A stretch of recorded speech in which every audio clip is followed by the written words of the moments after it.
Hi, namaste. So tonight I'm going to read Book 9, Chapter 22, on the fight between the Devas and Shankachuda in the Maha Devi Bhagavatam. Om Vakratu Namahakaya Koti Surya Samnida Vekana Om Ekadantai Vakratu.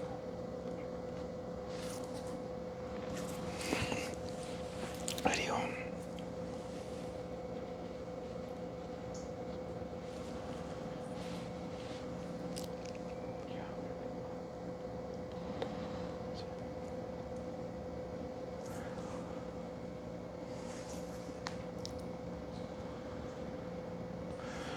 Hari Om Tat Sat. Sri Narayana spoke. Then the king of the Danavas, very powerful, bowed down to Mahadeva and ascended on the chariot with his ministers. Mahadeva gave orders to his army to be ready at once. So Shankachuda did. Terrible fight then ensued between Mahindra and Vrisaparva, Bhaskara and Viprachiti, Nisakara and Damba, between Kala and Kalesvara, between Fire and Kokarna, Kuvera and Kalakeya, between Vishvakarma and Maya, between Mrityu and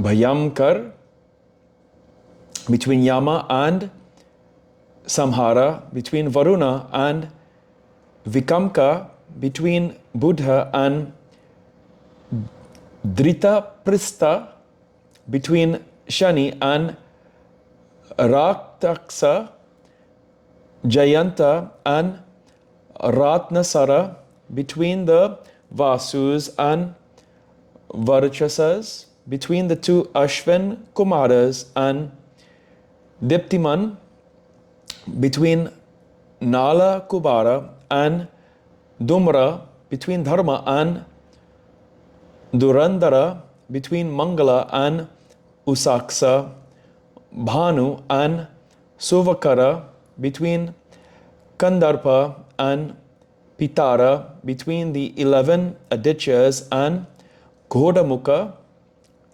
Churna and Khatga Dvaja, Kanchimukha and Pinda, Dumra and Nandi, between Visva and Palasa, between the 11 Rudras and the 11 Bhayamkaras, between Ugrachanda and the other Mahamaris and Nandisvara and the other Danavas. The battlefield then assumed a grim aspect, as if the time of dissolution had come. Bhagavan Mahadeva sat under the Vata peepal tree with Kartikeya and Bhadrakali. Shankachuda, decked with his jewel ornaments, sat on the jewel throne, surrounded by kotis and kotis of Danavas. The Shankara's army got defeated at the hand of the Danavas. The Devas, with cuts and wounds on their bodies, fled from the battlefield. Terrified, Kartikeya gave words, "Don't fear," to the Devas and excited them.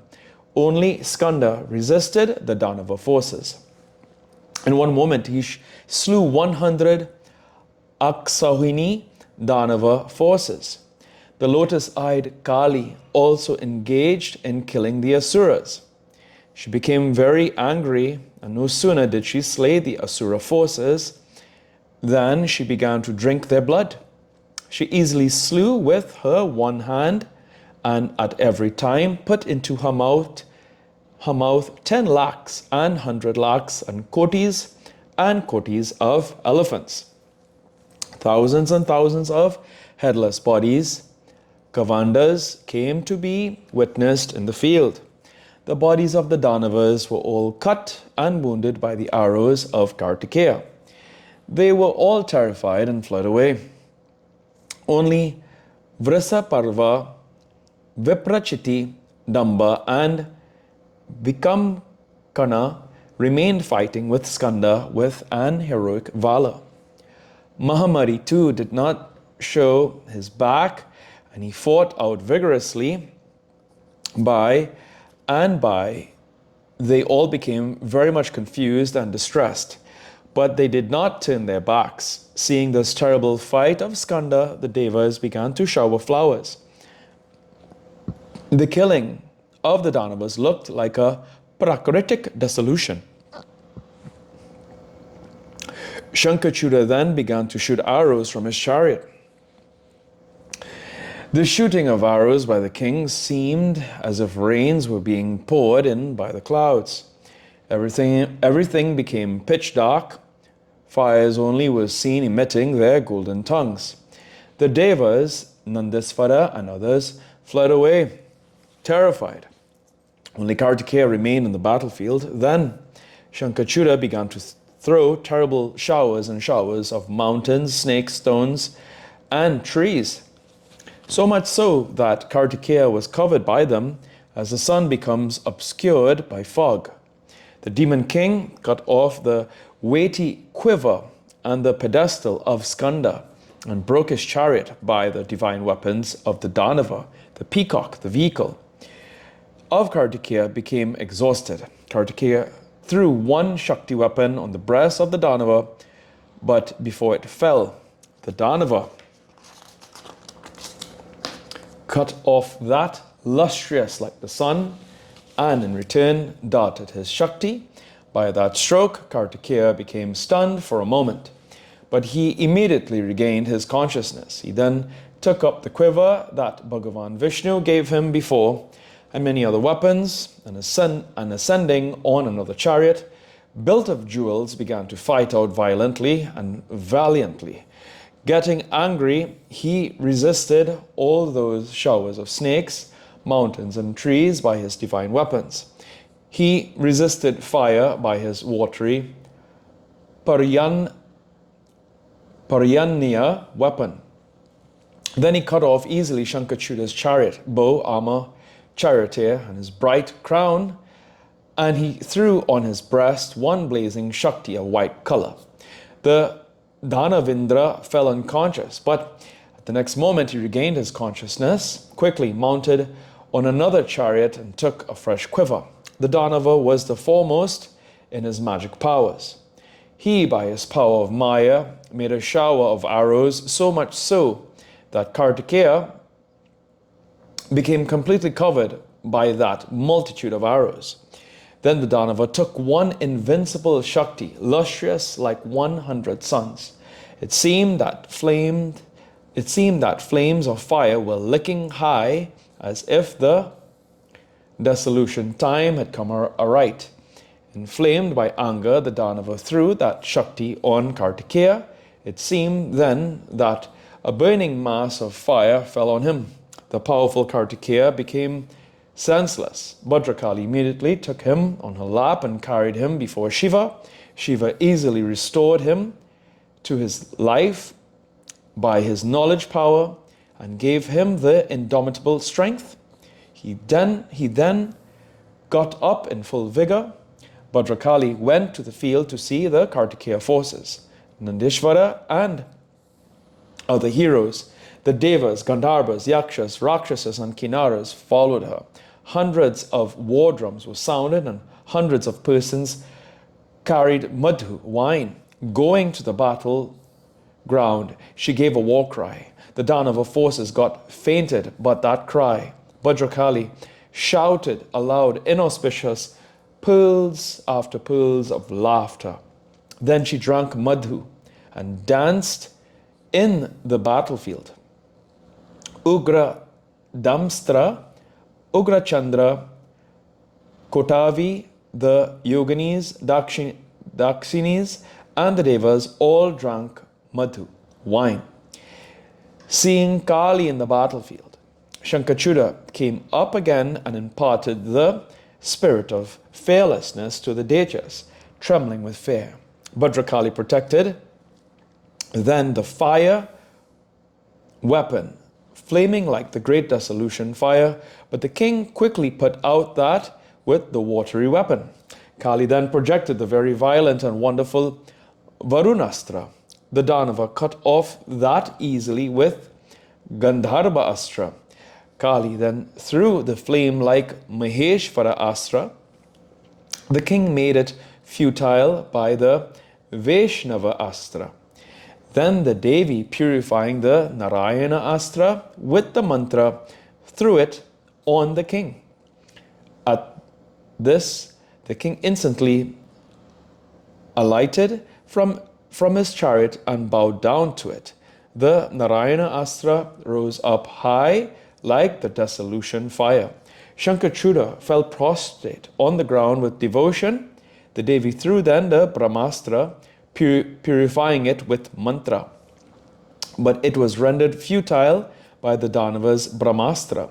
The Devi again shot the divine weapons, purifying them with mantras, but they also were nullified by the divine weapons of the Danava.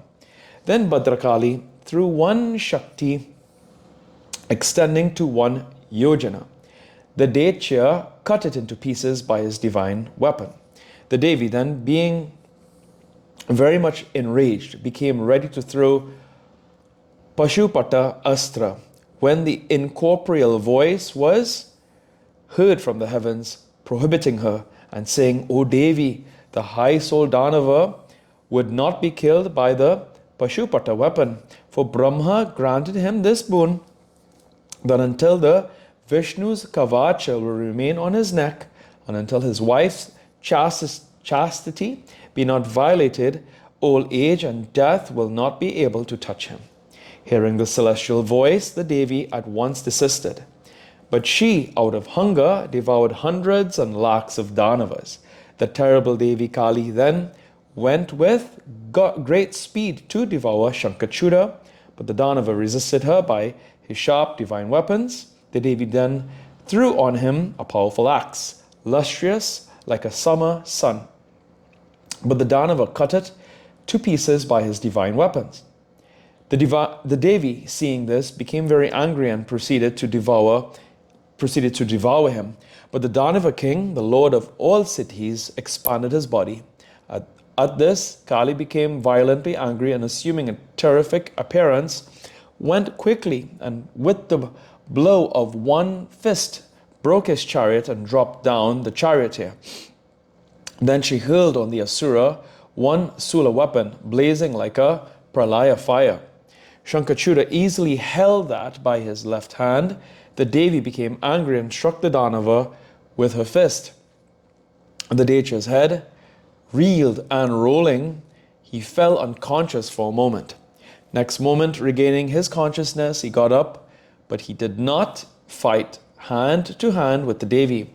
Rather, he bowed down to her. The weapons that the Devi threw afterwards were partly cut down by the Danava, partly taken up by him and absorbed in him, and thus rendered futile. Then Bhadrakali caught hold of the Danava and, whirling him round and round, threw him aloft. Then the powerful Shankachuda fell down on the ground from high with great force. He immediately got up and bowed down to her. He then gladly ascended on his beautiful chariot, built of excellent jewels. He did not feel any fatigue with the war and went on fighting. Then the Devi, Bhadrakali, feeling hungry, began to drink the blood of the Danavas and ate the fat and flesh. She came before Mahadeva and described to him the whole history of the warfare from beginning to end. Hearing the killing of the Danavas, Mahadeva began to laugh. She went on saying, the Danavas that get out of my mouth while I was chewing them are the only ones that are living. This number will be about 1 lakh. And when I took up the Pashupata weapon to kill the Danava, the incorporeal celestial voice spoke.